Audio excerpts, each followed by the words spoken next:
She said, I have never actually been in love with you. I said yes because it made sense. 4 months before our wedding, I replied, thanks for being honest, canceled deposits, and started questioning every I love you from the past 3 years. Hours later, the answer came, I can't believe I'm writing this. I'm Jake, 29M, been with my fiancée, Brooke, 27F, for 3 years. I proposed last Christmas. We've been planning our wedding for October. Everything seemed perfect until last night when our entire relationship imploded during what was supposed to be a simple conversation about seating charts. I work in sales for a tech startup. She's in marketing at a healthcare company.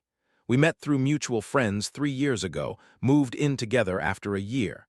Everything felt natural and right. Both our families love us together. We want the same things, like a house in the suburbs, couple kids, golden retriever, the whole package. But last night changed everything. We were going over final details for the reception, arguing about whether we needed assigned seating or could do open seating, whether the chicken or salmon was a better main course option. Stupid stuff that shouldn't matter. I was getting frustrated because she seemed checked out, giving one-word answers while scrolling through her phone. Babe, can you focus for like 10 minutes? We need to get these numbers to the caterer tomorrow. That's when she put her phone down and got this weird, distant look. Not angry, not sad, just empty. Like she was seeing our whole relationship from the outside for the first time. Jake, can I ask you something? Yeah, of course.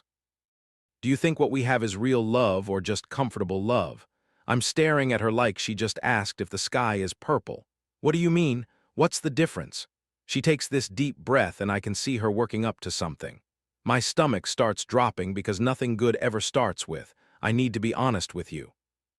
I've been thinking about marriage a lot lately, watching other couples, reading articles about relationships, trying to figure out if what we have is what marriage should be built on. Okay. I'm confused as hell because what's wrong with what we have? We're happy. We work well together. We're building a life together. Jake, I need to ask you something, and I want you to be completely honest with me. When you think about marrying me, are you excited about marrying me specifically, or are you excited about being married? The question catches me off guard because I've never really thought about it that way. Both, I guess. I mean, I want to marry you because I love you. But yeah, I'm also ready to be married. Start the next chapter, you know? She nods but doesn't look satisfied with that answer. Then she drops the bomb that changes everything. Jake, I don't think I've ever been in love with you. I'm sitting there like someone just spoke a foreign language. The words don't compute. 3 years together, living together for 2 years, engaged for 10 months, ring on her finger that cost me 3 months' salary, and she's telling me she doesn't love me. What do you mean? You tell me you love me every day. I do love you. I care about you deeply. I want good things for you. I love you like family, but I don't think it's the kind of love people get married for. I'm sitting there like someone just spoke a foreign language. 3 years together, living together for 2 years, engaged for 10 months, and she's telling me she doesn't love me, but then she keeps talking and it gets worse. I said yes when you proposed because it felt like the right time. You're good for me, you're stable, you treat me well. Everyone says we're perfect together. I thought maybe the feelings would grow stronger as we got closer to the wedding, but they haven't. The crazy part. She still wants to get married, says love isn't just feelings. It's choosing to build a life with someone. Says we're compatible and that matters more than passion. Says she's not the type for grand romantic gestures anyway, so maybe this is just how love looks for her. I don't even know how to process this. I thought she loved me. I mean, she acts like she loves me. She's affectionate. She says I love you. We have a good physical relationship. She seems happy. But apparently there's some deeper level of feeling that I never noticed was missing. The worst part is now I'm questioning everything. Do I actually love her, or am I just in love with our life together? When I think about losing her, am I sad about losing Brooke specifically, or losing our plans, our future, the wedding we've already put deposits on? We have $15K in wedding deposits. Both families are excited. Her dress is hanging in our closet. Save the dates went out months ago, and she's telling me she doesn't love me but wants to go through with it anyway because we make sense together. I told her we need time to think. I've been sleeping in the guest room for 2 days. She keeps trying to talk about it like it's a minor hiccup we can work through. She genuinely doesn't seem to understand why this is devastating to me. My head is spinning. Is this normal?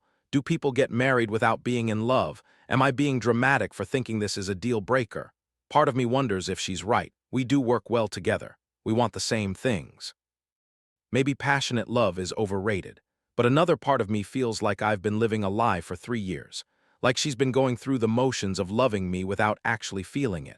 And if that's true, what else about our relationship isn't real? I need outside perspectives before I make any decisions. Has anyone been through something like this? Am I crazy for thinking your fiancé should actually be in love with you? Update 1. Sorry for the delay updating. Had to work through some stuff and honestly didn't know how to put this into words. The response to my first post was overwhelming. A lot of you said I needed to dig deeper, have the hard conversation, and find out exactly what her feelings are. So I did. I wish I hadn't. Saturday morning, I told Brooke we needed complete honesty about where we stand. No sugar coating, no trying to spare feelings. Just the truth about what she feels for me. I made coffee for both of us, sat down at our kitchen table, and said we weren't getting up until we figured this out. She agreed, said she'd been thinking about it too and wanted to clear the air. She seemed almost relieved that I was forcing the conversation. I've been trying to understand my own feelings. She started. I keep asking myself what love is supposed to feel like, and I think I've been confusing different types of love. You guys, it was so much worse than I thought. She explained that when she says she loves me like family, she means exactly that. The way you love a brother or a close friend, you care about them, you want good things for them, you enjoy spending time with them. But there's no romantic spark, no passion, no desire that goes deeper than companionship. It's like she paused, trying to find the right words. You know how you feel about your best friend Mike. You love him, you do anything for him. You enjoy hanging out with him, but you don't miss him when he's not around. You don't think about him during the day or get excited when he texts you. That's how you feel about me, I asked, and my voice came out smaller than I intended. I think so, yeah, I needed specifics. I asked her point blank. When I'm not here, do you miss me? Like actually miss me, not just notice that I'm gone. She thought for a long moment. And the fact that she had to think about it told me everything. Not really. I think about you sometimes, wonder how your day went. But I don't feel incomplete when you're not here. I don't count down hours until you get home. Do you ever just think about me during the day? Like random thoughts about something I said or did? Sometimes, but not often. Usually only if someone asks about you or if something reminds me of you. Each answer was like a small knife. I kept pushing because I needed to understand the full scope of what I'd been missing. When you see couples who are obviously crazy about each other, does that make you wish we had that? This one she really struggled with. She stared at her coffee cup for what felt like 5 minutes. Finally, I used to think those couples were just being dramatic for attention. But lately, watching Katie with her fiancé Tom, I've wondered if I'm missing something. Katie is her best friend and maid of honor. Katie talks about her guy constantly, lights up when he texts, gets genuinely excited about planning their life together. Apparently Brooke has been noticing the difference. Then I asked the question I was most afraid to hear the answer to. If I hadn't proposed, would you have been relieved? She started crying. Not sad crying, relieved crying. She admitted she'd been feeling pressured by timelines and expectations. All her friends were getting engaged. Both our families kept making comments about marriage, and she felt like it was the natural next step even though part of her wasn't ready. I said yes because saying no would have meant ending everything. And I didn't want to lose what we have. You're good to me, Jake. You're probably the best boyfriend I've ever had. I just don't feel about you the way I think wives should feel about husbands. The physical stuff, she compared it to working out. Something she does because it's good for the relationship, not because she craves it. She's never been particularly physical with anyone, she says, so she figured that was just her personality. But here's what really made me mad. I asked her what she thinks love should feel like, and she described exactly how I feel about her. The missing her when she's gone, thinking about her randomly. Getting excited to see her at the end of the day, wanting to share everything with her first. She said, that's how you feel about me, isn't it? Yeah, it is. And hearing her describe it like some foreign concept made me realize she's never felt that way about me. Not once in 3 years. I asked why she wants to go through with the wedding if she doesn't love me that way. Her reasoning is practical. We have the same life goals. We don't fight much. We're financially compatible. Both families approve. She thinks passionate love is unrealistic for long-term relationships anyway. Says her parents have been married 30 years and they seem more like partners than lovers, and they're happy. But I keep thinking about my brother Tyler. He got divorced 2 years ago after 8 years of marriage. His ex-wife admitted near the end that she'd never been crazy about him. but thought he was a good choice for building a stable life. Tyler told me it was the most soul-crushing thing he'd ever experienced, spending years trying to earn love that was never going to come naturally. After our conversation, I've been paying attention to how Brooke acts around me versus how Katie acts around her fiancé. The difference is stark. Katie gets excited when her guy calls. She talks about him like he's the most interesting person in the world. She's genuinely enthusiastic about marrying him specifically, not just getting married. Brooke talks about our wedding like a project to complete. She's organized and efficient about planning, but there's no joy in it. No excitement about becoming my wife. She's planning a wedding, not celebrating our love story. I asked her directly, "Are you excited to marry me? Or are you excited to be married?" She couldn't answer that question. We've called off physical intimacy until we figure this out, living in the same space but basically as roommates while we both process. She seems frustrated that I can't just accept her version of love as enough. I'm starting to understand that I can't spend my life with someone who sees me as a good choice rather than an irresistible one. The wedding is in 4 months. Invitations haven't gone out yet, but save the dates did. Deposits are paid. Both families are expecting updates on planning. I'm supposed to be marrying someone who's excited about me, right? Someone who chose me because they can't imagine their life without me, not because I check the right boxes on their list. I feel like I'm losing my mind. 3 years of what I thought was a loving relationship. And it turns out I was the only one actually in love. Update 2. After my last post, I decided I needed to talk to Tyler, my older brother.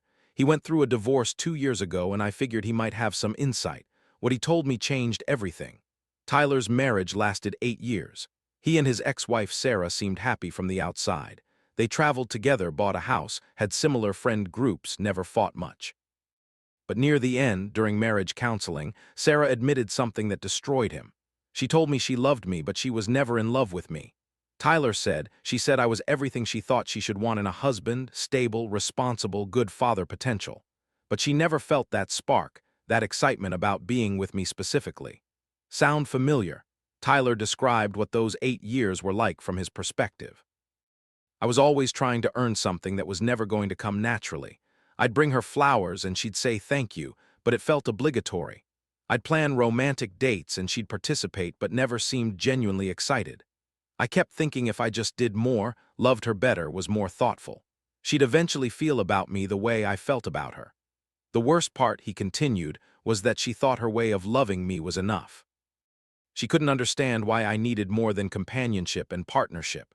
To her, romantic love was something from movies, not real life.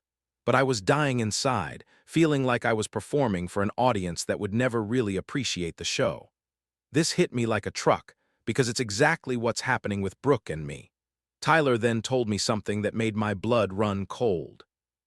The day Sarah asked for the divorce, she said she'd met someone at work who made her understand what she'd been missing with me. She said for the first time in her life, she couldn't stop thinking about someone. She said she finally understood what all the fuss was about. She called me 3 months after our divorce was final. She was engaged to this guy. 8 years with me and she could take it or leave it, but 3 months with him and she knew she wanted to spend her life with him. I asked Tyler if he regretted not trying to make it work, if maybe Sarah's type of love would have been enough. Jake, being with someone who settled for you is a special kind of hell. You're constantly performing for love that will never come naturally. Every day you're trying to be worthy of feelings that just aren't there. It makes you question everything about yourself. Am I not attractive enough, not interesting enough? What's wrong with me that my own wife doesn't really want to be with me? He paused and looked at me seriously. The woman you marry should be excited about you, not grateful for you, not comfortable with you, excited. She should miss you when you're gone. She should think you're funny and interesting and the best part of her day. Anything less than that and you're both settling. I've been thinking about this conversation non-stop. Is that what I want? A lifetime of trying to earn enthusiasm that's never going to come, always wondering if my wife actually wants to be there or if she's just resigned to it. Meanwhile, the wedding planning continues in the most depressing way possible. Brooke keeps bringing me decisions to make, flowers, music, menu choices like we're planning a business conference.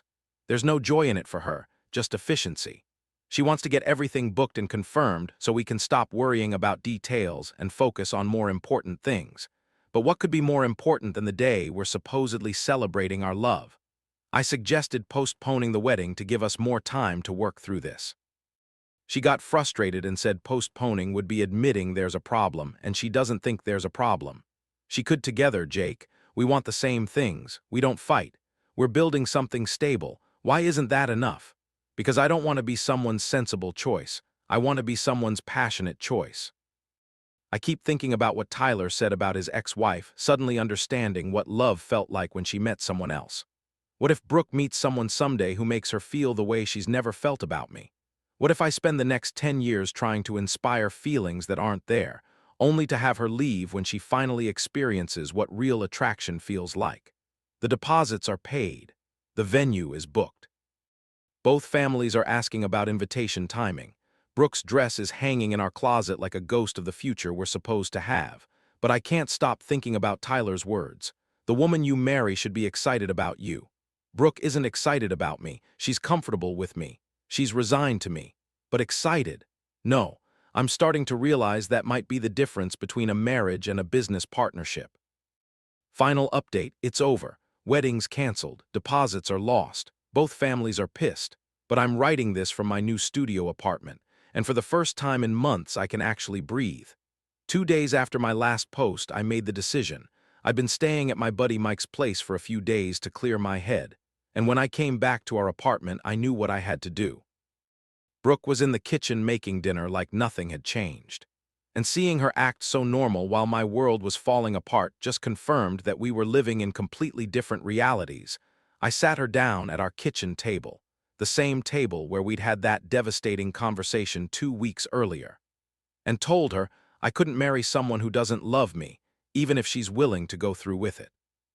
Brooke, I've been thinking about everything you said, and I can't do this. I can't marry someone who loves me like a brother. Her reaction told me everything I needed to know. She didn't fight for us. She didn't beg me to reconsider. She didn't cry or get angry or even seem particularly surprised. She just nodded and said, I've been expecting this conversation. That hit me harder than anything else she could have said. She'd been expecting it. She knew this was coming, and she'd been mentally preparing for it while I'd been torturing myself trying to figure out how to make it work. I've been dreading having to make this choice, she admitted. Part of me hoped you'd just accept how I feel and we could make it work, because I do care about you and I don't want to hurt you. But another part of me knew this wasn't fair to either of us. We talked for 3 hours that night. She thanked me for being brave enough to end something that would have made us both miserable eventually. She said she'd been feeling trapped but didn't know how to get out without being the villain who breaks up a perfectly good relationship for selfish reasons. Everyone would have blamed me, she said. They'd say I was throwing away a good man for unrealistic expectations. But you're right. You deserve someone who's excited about you, not someone who's resigned to you. We spent the weekend dividing our belongings and calling vendors.